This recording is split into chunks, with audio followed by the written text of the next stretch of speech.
Hey guys, JB here, the Wolf of Wall Street in the Wolf's Den. I got another interesting episode today. This is one I think you're going to really relate to. Just imagine being a businessman, businesswoman, owning your own company for maybe say 10, 20 years. You've built a really successful powerhouse company in publishing, doing over $100 million in revenue. And then in one day, whop, coronavirus hits, and just like that, everything you've done, everything you've built, all the people you employed, your life's work is essentially ripped out from under you in one swift swoop. What do you do next? How do you come back from that? Not just on the business side monetarily, how do you deal with those things emotionally? How do you essentially take that deep breath, put your best foot forward, and start moving in the direction you want to go? I think this is a really, really important podcast because this man named Simon Leslie was that guy. Major league publisher out of the UK, had a business that you probably know. You wouldn't know it by name, but you've probably read his work. He's the guy that makes all of those magazines that you see in airplanes. So when you sit in your seat and you pick up that magazine, that's Simon's magazine. He had them all over the world, a very large, very successful business. But what happened when coronavirus hit? Everyone stopped flying. So watch. He has to actually manufacture a physical magazine. So he has all the costs and expenses of making a magazine. He's got to write all the articles, take all the pictures. He's got to have it bound and published and edited, the whole thing, right? He's got to ship them to the airlines. So he does all that first, right? So let's say he's going to deliver magazines for the month of April. Well, all of those contracts, all the work had to be done 3 or 4 months prior to that. So if he's going to have a magazine that's going to be in the back of airplane seats for the month of May, the work was done probably in November. Before that, the previous November and October. You get it? So all of his expenses are incurred up front, including shipping and printing and shipping those magazines all over the world. And then he gets paid 30 days after they hit the planes because people read them, and that's when the publishers all pay. And he recoups his money by selling all the ads in there, right? Well, guess what happened? He put all the money in to create the magazines, publish the magazines, print them, ship them. And then all of his clients said, sorry, Simon, no one's flying. So we are not going to be able to pay you for the ads. No, the ads are based on how many people see them. That's the deal with advertising. So if you're actually creating all these ads and suddenly no one's in planes anymore, no one's flying, what happens? You're done. He went from having a $100 million business to a zero business or close to it almost overnight. That would make most people crawl up into a hole and just probably put a cover over their heads and want to die, right? But not Simon. Simon's a fighter. He's a winner.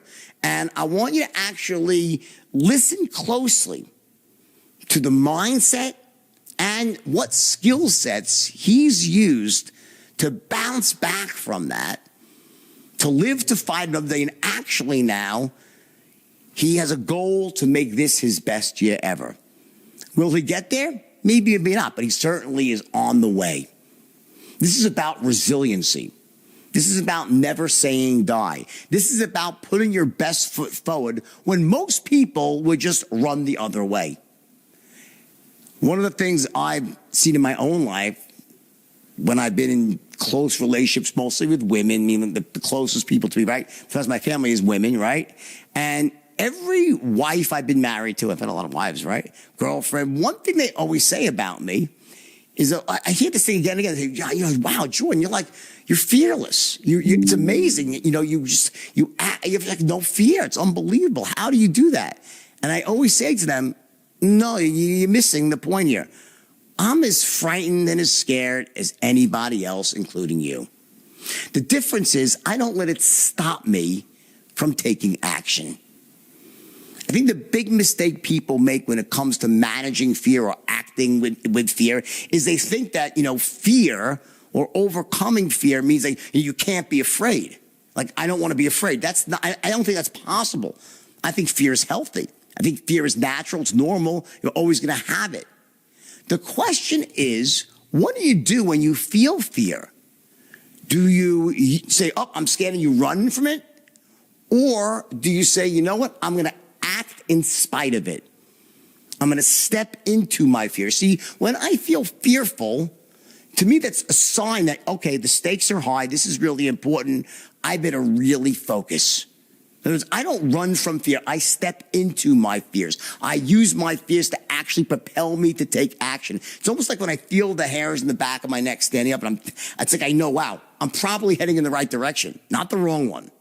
So to me, fear is almost like a beacon of light. It shows me I'm probably pushing the envelope. I'm probably very close, maybe not right, exactly, but I'm close to where I need to be right now. So it's about courage in the face of fear. It's not about not having fear. So I always say, hey, I'm fearful. I just have courage. I overcome my fear. I move towards it, not away. So I want you to focus on that as I'm interviewing Simon and look for that as a common thread. That while, yeah, things could be bad, there are problems, there's no denying that, there's going to be challenges, and there still are right now, how do you overcome them? How do you deal with that fear of failure, that fear of letting other people down, fear of your life works being ripped out from you, like through no fault of your own? How do you deal with that? Listen to Simon closely, and you'll learn a ton, because this guy truly is a winner. First, we're going to have a quick word from our sponsor, and then we'll get right to the interview of Simon and I. All right, here's the deal. As America gets back to work, you want and need every possible advantage out there to succeed in the new economy. Smart companies run on NetSuite by Oracle, the world's #1 cloud-based business system. So receive your free guide right now at netsuite.com/wolf. That is netsuite.com/wolf. All right, so Simon Leslie, the man, the myth, the legend, out of the UK. Tell me, if there's one thing about you that you think sets you apart, gives you an edge against other entrepreneurs, what would that be? I think I probably outwork anybody. I think the thing that will differentiate anybody today is how hard they're going to work. And people say, you know, you've got to work smart, you've got to work clever. Nah. The hardest working in the room, I'll fight tooth and nail for every deal, and I won't let anything get away. So would you say, okay, so hard work for sure, right? Would you put into that, or is it a separate category, persistence? Meaning, so there's hard work, which means, you know, you're going to work. But does that mean that, like, for example, like when something doesn't work out well in the beginning, you'll keep going at it until you figure it out? Or is it more like you just work generally hard and it's not, you know what I'm saying? There's a difference between resilience and persistence and just plain hard work. Would you say you're resilient as well? No, all this stupidity, right? You just keep going until you know, if you bang your head against the same wall, all you're going to get is a sore head. No, sometimes winning is knowing when to quit and knowing when to give up. So I'm all right with that. I'm okay knowing that every war has a few lost battles. Sure. So I'm comfortable with that. What I want to do is make sure that I've explored every avenue. Too many people give up too quickly. Too many people are, oh, it's not going to work. Oh, I've tried that. It doesn't work. Let's keep going. Let's keep testing it. So in entrepreneurship, I refer to it as like there's two sides. There's number one, knowing how to fail elegantly. And part of knowing how to fail elegantly is exactly what you just said. In other words, at a certain point, you say, okay, fair enough. It's just not working. It's not me per se. It's the idea looked great on paper, but for whatever reason, it just didn't play out in the real world. So what you're saying is that there is a certain point when you're like working an idea or a business, you know what? Okay, it just ain't right. And I'm moving on to either something completely different or a different version. So is that what you mean like that? Like you're not just looking, you're like, I'm just keep working until I succeed. You have to have strategy and realize when to pivot to a different idea. I was going to use that pivot word. I hate it because that's all everyone's talked about this year. The interesting thing is this. It's all down to sales, right? You can have the greatest idea in the world, but if you haven't got a sales team or a sales infrastructure that can deliver it, right, it's an idea. You know, and all I see is kids raising huge amounts of money, burning through huge amounts of money, and then they realise, oh yeah, what I actually need is a bit of sales, a bit of marketing, a bit of this, and then I'm going to hire lots of expensive people to come in and do that, and then good night, God bless, and the business has been shut down. You need to have you need to, whatever your idea is, you've got to have a sales story and a sales process that works. So your core business is it, we say, is it magazines? Is it, what exactly do you do? Well, we started off as the king of magazines, the king of in-flight magazines. Actually, if you go back before that, we were just a generalist publisher, and then we fell upon this idea that airlines were quite an interesting market. Travel in the late 90s was starting to pick up, so we said, let's focus on this in-flight magazine. We've got 1 or 2 contracts. Let's see how we get on. Roll forward 3 or 4 years, we've dominated the space. So what would that be, like the stuff where they sell you things, like that magazine where it has all the different, the latest toothbrush, the latest travel bags, that magazine? No, it's SkyMall, yeah, SkyMall. We all love SkyMall. When SkyMall died, I did try to buy it, but I lost out to some boys in Jersey. This is an example, what? Hemispheres? Hemispheres, American Way. So these are more general information, like travel-oriented magazines? Yeah. So it's telling you what you didn't know you needed to know. They're great magazines, just inspiring you where you're going to go next. But right now, we went from 36 clients to 3. Right. Most of our airlines were locked on the tarmac. And even they don't want to have anything like that you could touch that someone else can touch, even though they really know now you don't really catch COVID from surfaces so much. So how badly did that hurt your business, the whole COVID-19? Did it? We were on track for 150 million, and then we hit nothing. Yeah. I wrote the book, There's No F in Sales. Never was a title more appropriate, right? We had 0 sales March, April, May, June, July, slowly coming back now. And my I guess I wrote myself a little story back in March and said, I'm going to be back profitable by the end of this year. I mean, I'll give you a really good example. Sure. 9/11. Everybody blamed their business on the failure of 9/11. Didn't matter if you were in Brisbane, didn't matter if you were in London. 9/11's caused the failure of my business. And how many businesses now are going to say, COVID has been the reason my business failed? Right. And it's probably more likely to be true because a lot of businesses had to shut down. Cantor Fitzgerald, I use this as an example in the book, 101st floor, lost 70% of their team that day. Mm-hmm. Right, and it's still successful and profitable today. I feel like we're a little bit Cantor Fitzgerald. We've taken a complete hit. We've taken the hit straight on in the bow. Water's leaking in this boat. We've lost our clients. We've lost our team. We've lost revenues. We've lost opportunity. And I've spent the whole year just saying, how can I pivot? How can I take this to a new level? How can I still keep this dream alive? It's been going 26 years. 1994 we started. And that's what this year's been about. And I'm pleased to say that I believe I'll achieve it. So let's go back to the beginning. So you started this business in 94. And when did you fall? When did this iteration, like where you were doing the travel magazines and all, was it right from before or later than that when you actually found this niche? We found out, this is quite funny because 9/11, straight after 9/11, we won our first, probably our biggest client who's still with us today. So it was, everybody else was scared of travel at that point. And I said, no, they'll fill the planes up. They'll sell the tickets. They'll do what they're doing now, which is they'll sell the seats cheap and people will want to travel. Right. It's shocking, by the way, when you go into an airport, which I've been a few times. Wow, it's like it looks to me like traffic is down like 90+% still. I mean, is it come back at all? Oh, you haven't been for a couple of weeks then, because it's back. I mean, I spent most of this last 4 or 5 weeks travelling around the airports, and most of them are reopened. Most of the bars are full again. The traffic is busy. I think what we've lost is a lot of old people, a lot of corporate travel, not business travel, corporate travel, and a loss of young families. So what you're seeing is people who are opportunists, fast-moving consumers, people who are actually spending money and saying, do you know what? When am I going to get a chance to stay at the suite at the Wynn for $60? Right? Let's go. Let's do it. Let's live our life. Let's enjoy life. And I think that's the audience that I've got right now. So actually, with the exception of maybe corporate travel, I've still got a really powerful audience. Corporate travel meeting means, I work for Google or Pricewaterhouse and I'm going to go and see a client. Got it. Then they're not sending their team out. Right. Everything is moved to Zoom. Yeah. But so whilst the numbers are reduced and they were huge to start with, the numbers are still big. 10 million people will read American Way this month. 10 million people. There's not many places you can buy 10 million real eyeballs, real consumers in the month of December.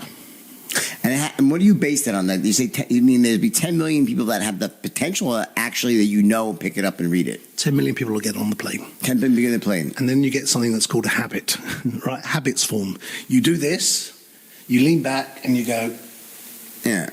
Let's have a look at the crossword. Let's go and see what movies are playing. Let's see what drink or food I can't order anymore because they've stopped doing that. So there's a habit, and I walked up and down the planes. One day I did 6 flights, and all I see is people reading the magazine. So it's, to your point, people are not scared of touching things because it's ingrained as a habit in them already. So one of the things that, you wrote this book here, There Is No F in Sales. What's your thesis on selling? Explain to me. How long is this podcast? 40 minutes. Is there enough time to discuss the thesis? We have 40 minutes total, so we go. Let's get it. Let's go right to it. My thesis on sales is that it's nothing to do with us. It's to do with the customer. What can I give this customer? What can I do to this customer to help this customer ensure that his brand business gets bigger, better, and more powerful? That's the underlying thesis of everything I've ever done. How can I help companies grow? How can I ensure that, by taking some money off of them, I'm giving them more value for money? Right. And what's the process by which you convince someone else that you're the right person to help them do that? I think we have to have credibility. I think we have to ensure that the brands that we work with and the brands who work with us, that is an endorsement of our professionalism, or whatever you want to call it. So do you, first of all, so you started in the UK, right? Yeah. So at the peak of your business, you were doing 150 million? Yeah. And how many employees did you have? 300. And how many of them were in the sales force versus half in sales, half doing what? Publishing? Editorial, chasing money, chasing copy, so. Okay. And on the sales side, so what methodology were you using? Was it, all outbound telemarketing? Were you just cold calling? It's a superpower. I am of the old school, right? So I'm from the 80s. Greed is good, right? So everything that I've always told, and what I'm going to do now in this next iteration is I'm going to sell digital over the telephone, and you're going to help me do that as well. I don't believe. Explain what you mean. Sell digital over the phone. Because at the moment, digital is sold by computers selling computers to programmatic. So everything is done. You don't need humans in the mix. Humans confuse the mix.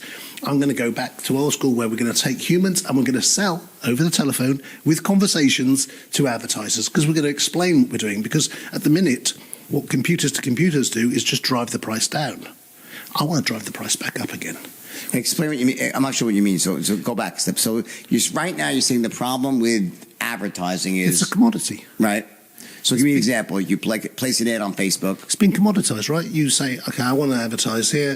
Here's my audience. Here's my rewrite. Here's my bid. Yeah. So what do you want to do? And what happens if someone comes along and outbids you? So all of a sudden your pricing just gets higher and higher, and you lose control. And that's what's happened over the last decade. Is Facebook, Google, and Amazon have made lots more money, while the brands are just having to spend the same money to stand still. I want to make sure that I help brands spend less money, get a bigger audience, and a much more targeted audience. Because what's happening now with digital is that you're getting so much.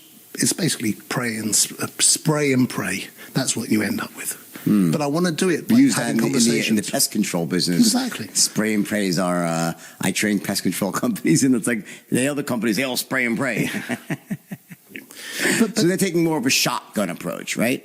But the What's the difference of what you want to do? Explain to me the difference, though. I want to make sure that we create value. I want to tell stories. We're storytellers. That's what sales is. It's a storytelling process. And you can't do it if the computer is doing the bidding from here to here, because there's no story. It's just a price. You're buying some guy who lives in Idaho who wants to do such and such.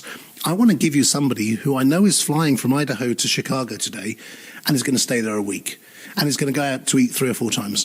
The thing that's really sexy about travel and about what we do and why I love this industry is because people spend more money when they're traveling. When you're at home, you don't order takeaway every night, or you don't go out to restaurants every night. You don't go and shop and buy, there's a nice pair of shoes, I think I'm going to buy those. It's completely in the moment. You don't care. You put it on the credit card and you'll deal with it when you get back. that's a different emotion, a different buying sequence than when you're living and you're at work and you go to work and you commute and you go back. So that's why this audience has been good to us and has been good to advertisers. Got it. So when 9/11 hit, right? So let's go through like this idea of pivoting. It's a crucial thing for entrepreneurs and salespeople when things aren't working. So when did you realize, like, how far into it you said, I got a serious problem here? What was it, in March or April? What was it? March or before even? This year.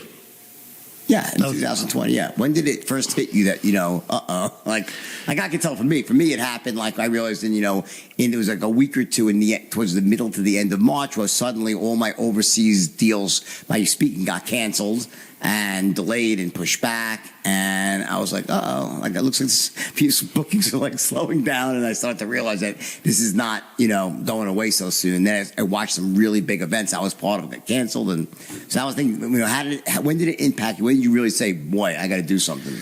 Do you know, looking back on it, because I'm writing the sort of diary of this year, I realised what fool I'd been and missed all the signals.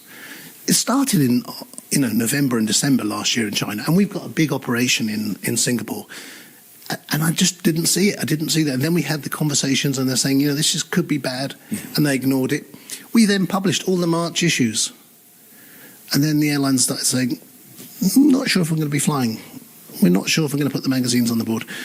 And then it died literally over a weekend. So what happened was, so all of that advertising in the mat that you would put in magazine, you couldn't get paid on it. Correct. Because there's no one watching. And we spent all the money. And you already made the magazine, did the whole thing, all the creative, right? Not just for March, but for April. We'd commissioned all the copy for most of that quarter. So we were suddenly sitting on with a huge hole. We haven't lost money in 5 years, right? And that was only a 1-year event. And so was there any, in the UK, were there any bailouts for things like where no support? We're very unlucky. Considering we are so in that sweet spot, we got zero support from the UK, got zero support from Singapore, and zero support from the US governments. So we've had to do this all ourselves. We started the year, I think if you had plenty cash and you had a robust business, this affected people who were old and weak and businesses which were fragile and weak. We were quite robust, even though we were right in the middle of it. We had a lot of cash, and that slowly dwindled down, and Sure. So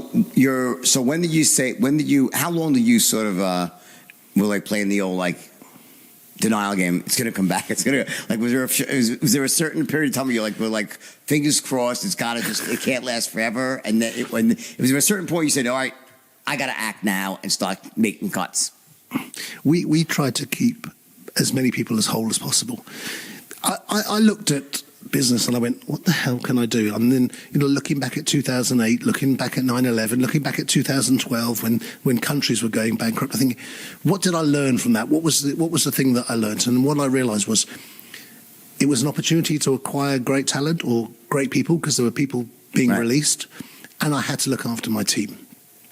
So I went on the hunt, and I decided to bring in great speakers and inspire my team over that 16 weeks. Right. And you very kindly helped me out, and it was a time where we learnt, and that was the only thing I could control. I couldn't control if they were going to turn the engines on and start flying again.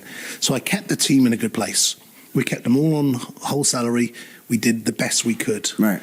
But then, as it carried on and longer and longer and longer, the choices were right. You go to business, or you just can't, it's like they say when you're in an airplane, to use a good metaphor here, if that dreaded moment occurs when those oxygen masks fall out, the first thing they say is put your own mask on first before you even put your own kids, because if you don't have oxygen, you can't help anybody. So as a business, if you knock yourself out of the box, then everyone loses, right? So you have to look after the business first, right? But we've done a good job. We've held as many as we could together. There was a few little schemes that gave us some grace. Certainly in the UK, they allowed us to furlough people. A little bit here in the States as well. But it was little support. It was a little bit of oxygen, but not very much. All right, listen, you're going to tell me that running a business is hard work. But if you're still using QuickBooks and spreadsheets, chances are that you're making it far more difficult than it needs to be. That's why it is time to upgrade now to NetSuite by Oracle. Stop paying for multiple systems. Don't give you the information you need when you need it, and ditch all those spreadsheets and old, outdated software programs that you've outgrown, and just upgrade now. NetSuite is the world's #1 cloud business system. Bottom line, it gives you visibility and control over your financials, HR, inventory, e-commerce, and more. It's everything you need all in one place. Best of all, NetSuite is for everyone. Whether your business is doing $1 million or $100 million a year, you're going to save a ton of money and a ton of time as well with NetSuite. In fact, over 21,000 companies are using NetSuite right now, so you'll be in great company right alongside them. So let NetSuite show you how they'll benefit your business with a free product tour at netsuite.com/wolf. That's netsuite.com/wolf. Schedule your free product tour right now. It's netsuite.com/wolf. That's netsuite.com/wolf. How far into it did you develop this sort of thing? You said you had a moment, you said, all right, I'm going to be profitable this year somehow. When was that? How long after? I'll be profitable in December, not this year. Oh, that was a bit ambitious. Probably about June time, I just went, I'm gonna work out how I'm gonna do it. I'm gonna find this. I'm gonna spend some time. I went to France. I had to quarantine for 2 weeks, so I went and sat by the beach for 2 weeks, and I just went, what can I do? What can I do here? So we bought a business that had all this technology. So it sits within Facebook and Google, out on the airlines' websites. So now I can target people when they're traveling. Mm-hmm. So we a lot of the stuff that we got done over this couple of weeks, we couldn't have done during normal times because the airlines were making too much money. They weren't interested. They didn't care. They were whatever. All of a sudden, all these airlines, Singapore Airlines, EasyJet, Malaysia Airlines, Philippine Airlines, United Airlines, all said, all right, we're open to this idea now. So we bought this technology, we've put it in, and we've just started selling it this month. And so what exactly is it now? So what happens is, if you're flying from London to Chicago, I know you're going there. I get that data now where I know where people are flying, I know how long they're staying, I know what cabin class they're travelled in, and therefore I can give those customers much more targeted advertising right the way throughout the journey, both in the magazines, on the TV at the airport, and in the social media in or around the destination. Right. So it's given us a whole more robust platform. When we bought the TV station about 2 years ago, bear in mind that every airport here was closed for probably 6 months, right, or they shut their restaurants. That was a hard pill to swallow, but they've reopened, and that's been... Are the restaurants open now again? Most of them. And within, certainly for this weekend, for Thanksgiving weekend, it'll be pretty robust. They're trying to say, don't travel. People, I don't think really people listening, are they? I think people have just becoming a little bit bored of it. Yeah. So what's your plan now? So for this coming year now, you opened an office in the U.S., right? We've been here since 2007. But you're expanding now, right? We're adding more sales guys. So what's the plan for 2021? Well, this new project is going to grow pretty aggressively, in my opinion. The early indications from customers is they love it. They're waiting for the world to rebound a little bit. One thing you can't sell against is uncertainty. When people have got uncertainty and unpredictability about, can I even open my business tomorrow? That's impossible to negotiate around. But at some point this is going to move forward, and we want a team. I was talking to the guys this morning, and they pitched me, and honestly, it was like listening to you. It was angelic. I want a SEAL team. I want this to be the team of people who are going to absolutely change and transform our business from 100 million, 150 million, right the way through to $1 billion. So who are you calling? Who are the salespeople calling? Who are they targeting? They're going to advertisers for. So you're saying you're going and saying, okay, coach, business class, first. So you know what class they're flying, right? So you're targeting different things to different people, right? Is that the theory? So, absolutely. So what are some of the customers that you think are like perfect for you to go after? We've got everything from candies, from tourism boards, from hotels, from restaurants, bars, museums, anything, golf courses, spas, anything that you might spend your money on while you're there, shopping malls. So, it's about tourists are hard to come by. Right. We suddenly know they've arrived. They've all got this great big credit card. They're ready to spend it. Okay, we want to target those sort of people. So it's a really exciting opportunity. There have been similar versions of it before, but because of data issues and data privacy issues, it's been really challenging. We came up with this solution which has zero data issues. So the airlines are happy, the advertisers are happy, and we can go market to them.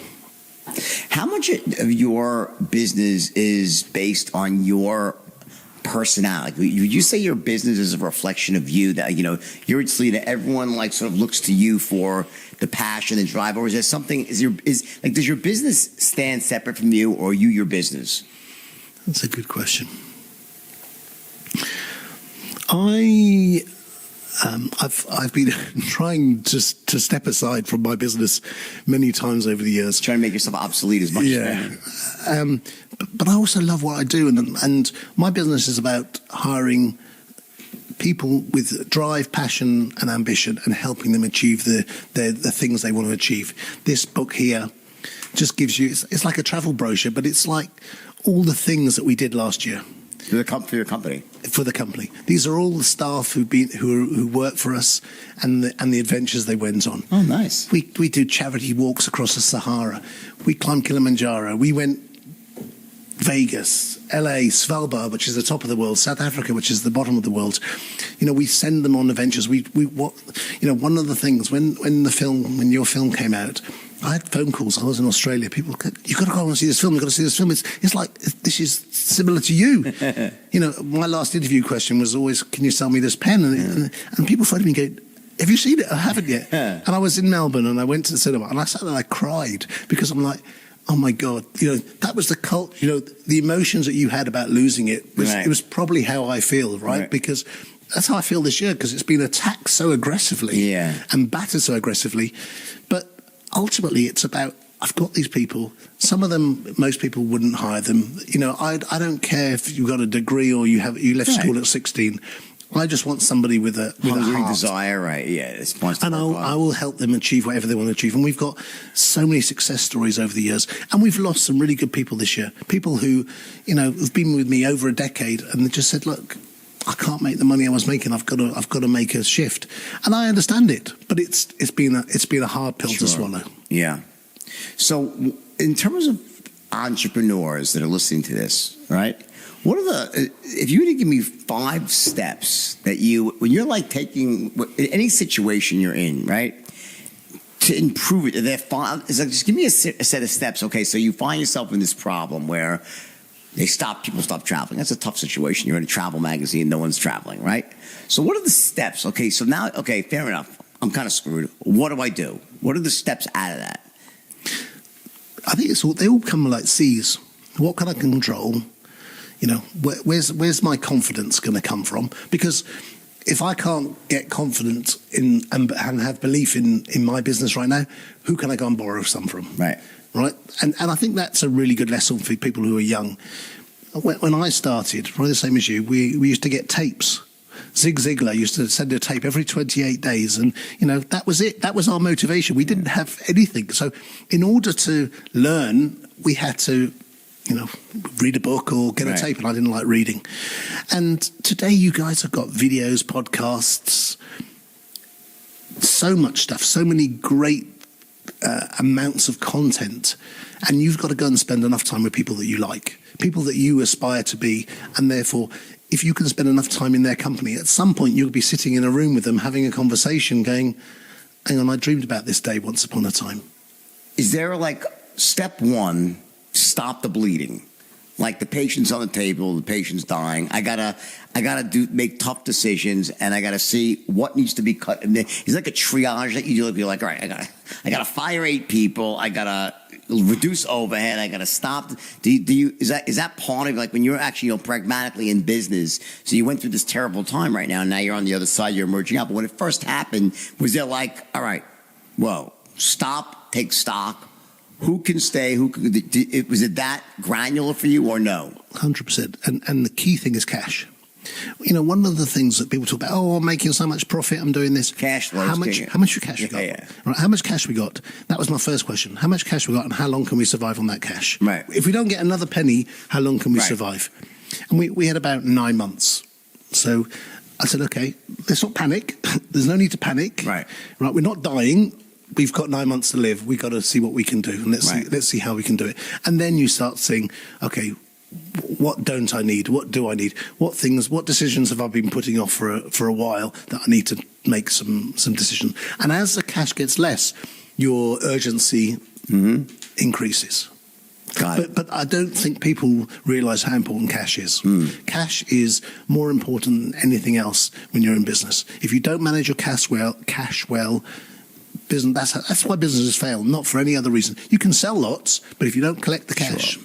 Yeah. That's or been if you interesting. had to pay for your products before. Like in your case, you had the worst situation of all. You have to create the product in terms of the magazine, the whole thing, and then you don't get paid from the advertisers till after the magazine is out. Some of these advertisers don't pay us for 6 months. Yeah. Some of the tourism boards don't pay us for years. Yeah. Years, really? Yeah. Some of the, I think Mexico and Greece, I waited 2 years to get paid. Why is that? That's governments. But they always pay? They always pay. But you just know that you're not going to get paid for a couple of years. Wow. Okay, that's frustrating. So let's just say, step one, stop the bleeding, right? Step two, work out. I always say start with the end in mind. So where are we going to?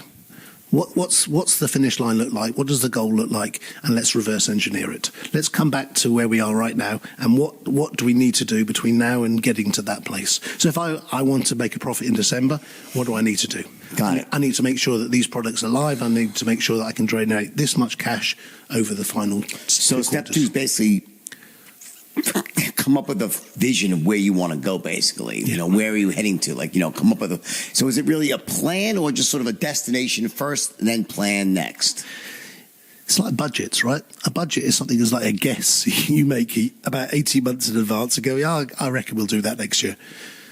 It's like, how do you know? It's just a number. And then I always say to people working with these long-term budgets or forecasts, it's like, let's just focus on how we can be the best versions of ourselves right now with the inventory we've got. What's that inventory worth today? And how can we maximize that without us fire selling it?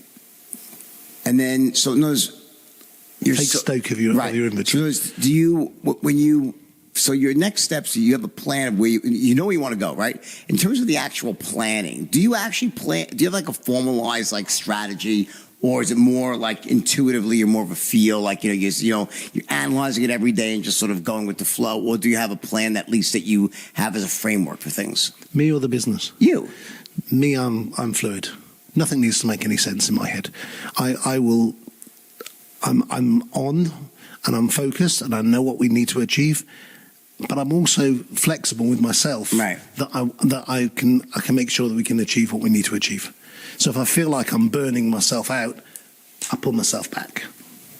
What do you think of an entrepreneur like a Richard Branson? You're familiar with Britain, right? So how would you characterize a Branson as an entrepreneur? So I met him when I started out in a lift, and I told him what I was doing, and he's a client today. And he was the most charming, generous man with his time. He stood and he listened and he gave me some advice. And I just think, that to me, those qualities, I think, haven't gone away over the years. He's probably been more generous. He's just a maverick. There's Branson, there's Musk, there's Jobs, but these are Bezos. These are unique human beings. There's not many of those on the planet. So I have great, experience with Branson. He really, especially in the beginning where he actually helped me, he was great. He's a terrific guy. Yeah. So what qualities do you see that he has in a leader you think you have that you can either emulate or you naturally have? Interested in people, good listening. That's something that no one teaches, and I think it's probably a superpower that we all should do. We should have courses no one teaches at school. Everything is. They don't even teach sales at school. Right. I mean, that's another bugbear for a different day. But listening and being genuinely interested, not interested. Mm-hmm. Because I think people are very interesting in telling their own story, but not actually asking and listening to other people's. Who would you look at that is successful in terms of money, but you don't respect them in terms of the way they either go about their lives, the way they run their businesses? Is there any examples of like sort of like, yeah, they made it, but like I the way they made it is not something I'd want to emulate myself? I mean, I'm not really bothered what other people are doing or saying, or I'm interested in how can I improve myself. Like some people, like they're constantly reading books about other entrepreneurs and other success stories, right? And others don't. So you're basically not sort of tapping into. I like reading about successful people and people who've achieved good things and have helped other people achieve stuff along the way. Right. My mantra in the book is if you help enough people get what they want, you'll get everything that you want out of life. And I've come across lots of people whose business ethics I dislike, but I can't control them. They're them, and I'm me, and I want to leave a legacy of how many people I helped, how many people whose lives I had an impact in. Yeah. Both people I know and people I don't know, because I get letters every day from people about the book, and they're saying, you dealt with this situation in there. I've been struggling with that. I don't know if you know what Glassdoor is. Glassdoor is like the review site that all the kids write negative reviews. Yes. So we went through a phase where we hire young people who don't want to work. Unfortunately, sales is like a holiday, a vacation. Oh no, I get it. I recruit salespeople. I know it's a destination, right? And they get there and they think, it's not as nice as it doesn't look like the pictures in the book, right? Well, when can I go on a trip? Well, do something and then you can go on a trip. We had people we sent on trips who hadn't done anything and then they left. So it's like, does incentivize them work? Yes, I think it does. Over the years, we've had enough evidence. What's the best advice you give to someone in their early 20s that's just getting into the workplace right now and is out there either looking for a job or some career? What would you say? I'd say there ain't no shortcuts, and forever is a long fucking time. And you've got to find a company whose values are similar to yours. You got to make sure that when you go for your interview, talk to people. Don't just talk to the interviewer. Go and talk to the people you can be worked with. Find the people in your team. Get them to ask them the hard truths. Don't believe what you read on the internet. Right? Go and ask people who are currently working there, who are either successful or not successful, and how the company's treating them. There is, with everything in life today, they can life hack it. They find a way to shortcut everything. There's no shortcut to success. And someone asked me what the definition of success was last week, and my own interpretation is all the successful people I know put success into their work. They worked hard. So success is not something you get out of life. Success is something you put into life. If you want to be successful, then do the things, do the behaviors, do the actions, and then, hallelujah, you end up as a successful Right, I would say person. the road to success is paved with success. and disappointment. Yeah. I mean, we tested something, I think 2008, because I was getting so frustrated. We were paying people lots of money, and the more successful you are in sales, the less you want to work. Right? You suddenly got your badge of honor, and you decide, I don't need to make 50 calls a day. I don't need to make 200 calls a day. That's for the kids. I'm successful. And they stop doing the things that make them successful, and very quickly they fall off the wagon, and then they're 13 jobs later, they're still smoking cigarettes outside the office, drinking beer at 11 o'clock in the morning. So I said, look, what I'm going to do is I'm not going to pay commission on deals anymore. I'm going to reward you based on your behaviours. So this was a real test, and I lost nearly all my top salespeople. And I went, we did it for about a year. Only you get paid based on how active you are, how many customers you like, what feedback we get from customers. And even today, when you're new, that's part of our induction. You get paid on your activity to start with before you move on to a commission scheme. I can see that working as an enhancer or detract. Like, you still get commission, but it could be reduced or increased based on those other metrics. You know what I'm saying? Yeah. So it'd be tough to kind of sell. I think the problem with changing commission structures, it's very dangerous for all the people that are currently there. It's easy to say, oh, you're new, here's the structure, whatever it is all they know. But when you take away what someone has, pretty tough with salespeople. I think, I've been changing structures for 20 years, trying to find one that works, because they'll work for a certain period of time, and then people work out how to beat it. So, and it was some of the criticism aimed at me is that it's a moving goalpost. I said, no, but the business is changing, our quality is changing, the deal size is changing. Once upon a time, our deal size was a couple of $1,000. Now it's probably 100,000 plus. So it's a whole different world. I don't need you to do as much selling as you probably would have done when we were a tiny little business. Sure. Now we've got credibility. So I think things do change and situations change. Love it. All right. So, how do people find out more about you and the stuff that you do? Simon, is this the book they should read? What do you think? I think right now, there has never been a book written that is more relevant to the times. There is no F in Sales by Simon Leslie. It's available on Amazon. And every penny of profit goes to charity. Awesome. And what's the self-published? Self-published. Great. And do you have a website and stuff that people can find out more about things? nofinsales.com. There is no just nofinsales. nofinsales.com. All right, everybody. Simon Leslie, Simon, thanks for coming. I appreciate it. Good man. Check him out. Everyone share this with your friends. Subscribe. And have a great Thanksgiving. Actually, you know what? This is not going to come out till after Thanksgiving. Sorry about that. Have a great Christmas. Christmas and Thanksgiving. So, Simon, thanks for coming. Thank you for having me. All right. Awesome. All right. This next section here is about business and making lots of money. Here's the deal. I'm having a small group of people over to my home in Los Angeles. And the question all of them are asking is, what's next in life? You know, these are people who had massive success already, and they're looking to see what's that one thing, that one distinction that will take them to the next level of money and success. So maybe getting close right now to that 7 figures a year. Maybe you're trying to get to 8 figures a year. The point is that this is an opportunity for you right now to come to my house in Beverly Hills, Los Angeles here, right? And join with 9 other people, all of them ultra high achievers, to attend my mastermind event, which is led by me.